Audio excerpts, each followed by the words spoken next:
Since September the 11th, America has seemed locked into its war on terror. One might believe that American diplomatic horizons stop at the suburbs of Baghdad or Kabul.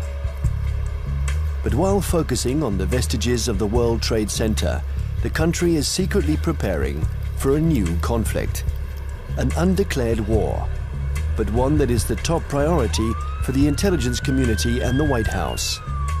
Ahead of Al-Qaeda, more important than the quagmire in Iraq, the Chinese threat, America's new war.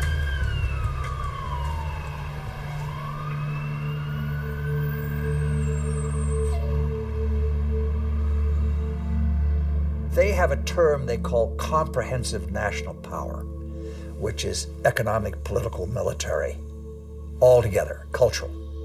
And they say this is the essence of China. This is the time for China to rise. Our time has come. This is the Tang Dynasty again.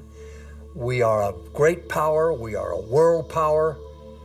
They are playing the old Sun Tzu game, winning the fight without firing a bullet, or that isn't what Sun Tzu said, but win the battle without losing men. That's the best way of winning. And I think they're very conscious of this, but they're willing to fight.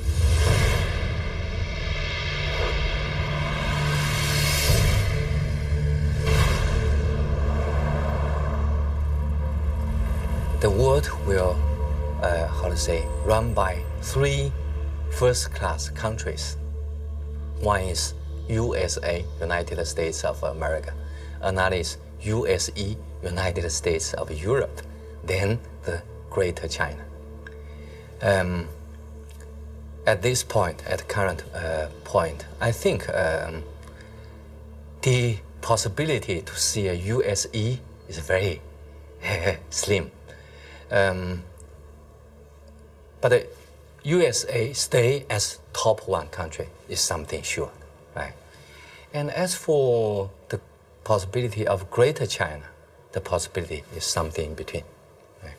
So I tend to think Sino-US relations will be one of the most important bilateral ties in the coming years.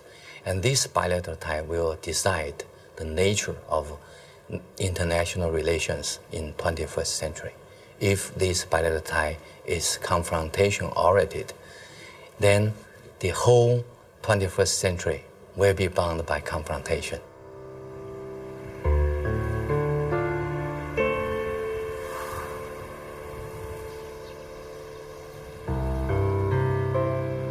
Kinmen Island, the actual frontier between the two giants, and where the ultimate confrontation may take place.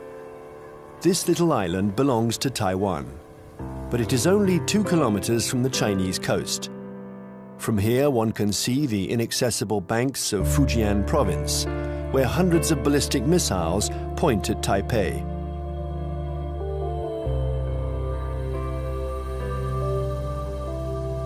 "24 hours a day, for 60 years, Taiwan has been watching Communist China. This island, regularly threatened by Beijing, has been bombarded thousands of times. It has never surrendered.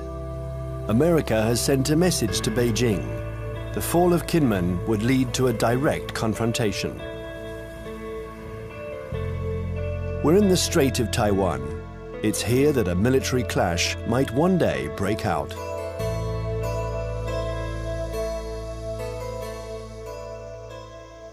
Taiwan is one of those emotional hot-button issues, the way Jerusalem is to Palestinians and Israelis, the way Kosovo was to the Albanians and Serbs. And for most mainland Chinese, Taiwan is rightfully a Chinese province.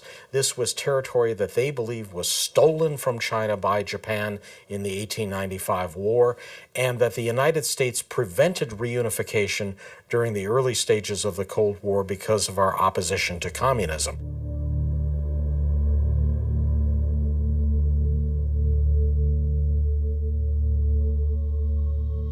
In 1996, here in the Straits of Taiwan, China and America engaged in their biggest military standoff.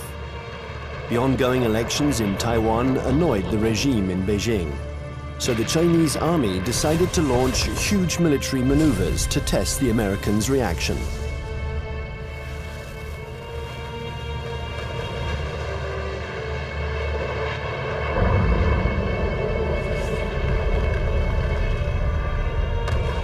After several days of this Chinese show of force, Washington deployed 2 aircraft carriers. It was the first time the two countries came face to face. For several days, there was extreme tension between the two nuclear powers. When the Chinese fired short-range ballistic nuclear-capable missiles off the north and south coast of Taiwan and carried out a major, what we call a live-fire exercise. And Jiang Zemin was there, the president. They were using some very belligerent language. This is when we dispatched 2 carrier battle groups off the East Coast. And this was a show, this was force. And the matter quickly dissipated. The Chinese thought this was excessive. They thought that they had an understanding with the U.S., that they would have a limited display to show their seriousness on the issue. The U.S. would adopt a very limited response, and then they would both back away. They regarded the deployment of a second carrier as excessive and in some ways as humiliating to the Chinese, because the Chinese couldn't do much to deter or complicate the deployment of those carriers.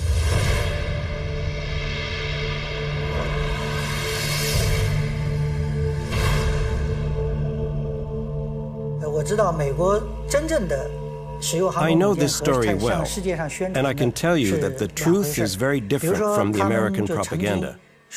I was there in 1996. The Americans had promised to send an aircraft carrier to Taiwan for Election Day to protect Taiwan. But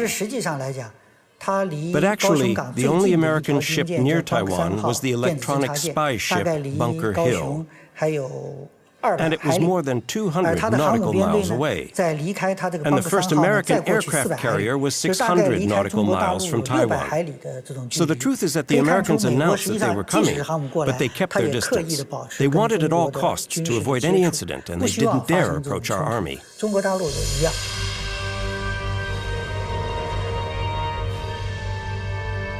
Even if the Americans didn't take much of a risk, in the eyes of the world, they reaffirmed a sacred principle of their foreign policy. They support Taiwan, and they will continue to do so regardless of China's growing power. I think believes Taiwan is very important for a number of reasons, not to mention the fact that it's our 8th largest trading partner, our 6th largest market for agricultural goods. It's one of America's most important sources of high-tech semiconductor products. Even though they're imported to the United States via China, they're made in Taiwan. But that, of course, isn't the only thing. The real reason I think America has a commitment to Taiwan is because Taiwan is a democracy. It is, in fact, the most vibrant and dynamic democracy in East Asia. And it's a democracy that came to fruition under the pressure of the U.S. government, primarily the Congress, after 40 years of very tight authoritarian rule by a regime that came from mainland China. I think, however, the real reason that the United States, especially the Pentagon, is so concerned about Taiwan is that it has been a very strong defense and intelligence partner for the last 50 years, including the last 30 years since the breaking of relations with the Republic of China on Taiwan. We have still maintained a very strong defense relationship and a very strong intelligence collection relationship with Taiwan. I would say the United States